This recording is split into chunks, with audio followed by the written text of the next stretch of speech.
आप देख रहे हैं सिटी इंडिया न्यूज चैनल, हक की आवाज। अस्सलामुअलैकुम, मैं हूं Sheikh Umar. City India news में आप तमाम का इस्तकबाल है। आइए देखते हैं स्पेशल रिपोर्ट 10 लाख नौकरियां और इलेक्शन की तैयारी।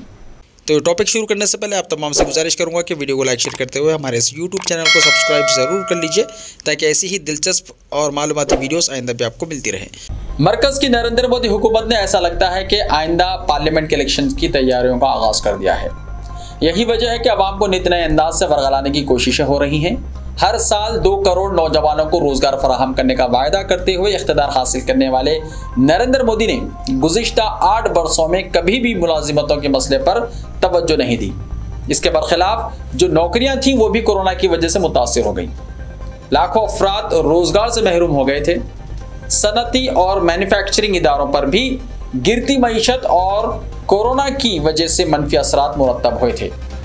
जुमला हालात में हिंदुस्तान की जहां मईशत मुतासिर हुई थी, वहीं रोजगार और नौकरियों का शोबा भी बुरी तरह से मुतासिर रहा था।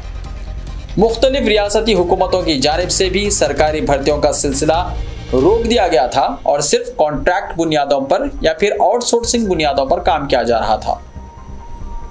जिस तरह से नरेंद्र मोदी ने सालाना 2 करोड़ रोजगार फराहम करने का वायदा किया था, इस एतबार से अब तक मरकजी हुकूमत को 16 करोड़ रोजगार फराहम करने चाहिए थे, लेकिन सिर्फ चंद लाख मुलाजिमतों की फराहमी के और कुछ नहीं किया गया। अपोजिशन जमातों की जानिब से मुसलसल हुकूमत पर तनकीद की जा रही थी कि वो रोजगार फराहम करने में नाकाम रही है। नौजवानों को तालीम के बाद नौकरियां नहीं मिल रही हैं। चपरासी और ड्राइवर की नौकरी के लिए पोस्ट ग्रेजुएट नौजवान तक दरख्वास्तें देने पर मजबूर हो गए हैं। बाज़ मुकामात पर चंद सौ नौकरियों के लिए 1 लाख से ज़ायद बेरोजगार नौजवानों ने दरख्वास्त दाखिल की थी। इस सूरत हाल में अपोजिशन मुसलसल हुकूमत को तनकीद का निशाना बना रही थी और हुकूमत के पास इस मसले पर अपोजिशन का जवाब देने के लिए कोई मवाद नहीं था। यही वजह रही कि मुख्तलिफ गोशों को इस्तेमाल करते हुए नज़ाई और इख्तलाफी मसाइल को फ़रोग़ दिया गया। हिजाब का मसला रहा तो हलाल का मसला उठाया गया। कभी मुसलमानों के खिलाफ ज़हरअफ़शानी करते हुए उन्हें मुल्क छोड़ देने को कहा गया।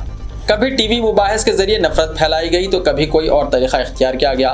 तमाम मसाइल को इंतखाबात को जहन में रखते हुए हवा दी गई है। उत्तर प्रदेश में बुलडोजर की सियासत को रिवाज दिया गया। अब मुसलमानों को मजहबी तौर पर दिल आज़ारी करके ठेस पहुंचाने की मुहिम शुरू की गई थी। इसके बाद भी रोजगार का मसला अवाम के जहनों में ज़रूर मौजूद था। तवज्जो हटाने की तमाम तर कोशिशों के बावजूद मुलाजिमतें नौजवानों के लिए तरजीही हो सकती हैं। यही वजह है कि वज़ीर आज़म ने आज तमाम वज़ारतों को हिदायत दी है कि 10 लाख नौजवानों को नौकरियां देने के लिए तैयारी की जाए। ये भर्तियां भी चंद महीनों में नहीं बल्कि आइंदा 1.5 बरस में दी जाएंगी और उस वक्त तक इलेक्शन का वक्त भी करीब आ जाएगा। हुकूमत नौकरियों के ऐलान के जरिए एक बार फिर फ़ायदा हासिल करने की कोशिश कर रही है। हुकूमत 3 से 6 महीनों में भर्तियों का अमल मुकम्मल कर सकती है, लेकिन 1.5 साल का जो वक्त दिया जा रहा है, इससे हुकूमत की नीयत पर शुकूक पैदा होते हैं, शक पैदा होते हैं। अगर तखर्रुरात के अमल में किसी गोशे से कानूनी रुकावट पैदा कर दी गई तो यह मसला और भी तूल पकड़ सकता है और हुकूमत अपने फ़ायदे को यकीनी बनाने में कामयाब हो जाएगी। जिस तरह समाज में नफरत फैलाते हुए सियासी फ़ायदा हासिल करने की कोशिशें तेज़ हो गई हैं और 2 अहम तबक़ात को एक दूसरे से मुतनफ़िर किया जा रहा है, इसी तरह भर्तियों और तकर्रुरात के नाम पर भी सियासी फ़ायदा हासिल करने की कोशिश की जा रही है।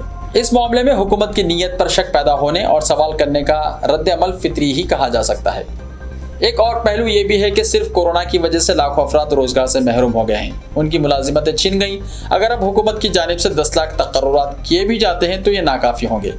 मुल्क की एक रियासत ही में लाखों अफराद बेरोजगार हैं। मरकजी हुकूमत इस्तेदाद का सियासी इस्तेहसाल ही करने की कोशिश कर रही है। हुकूमत को संजीदगी से इस मसले पर तवज्जो करने की ज़रूरत है। 10 लाख से काफ़ी ज़्यादा सरकारी जायदादें तकर्रुर तलब है। सिर्फ ऐलान करके तशहीर हासिल करने के बजाय मुलाजिमतों के मसले को हल करने की सिमत कोशिश की जानी चाहिए।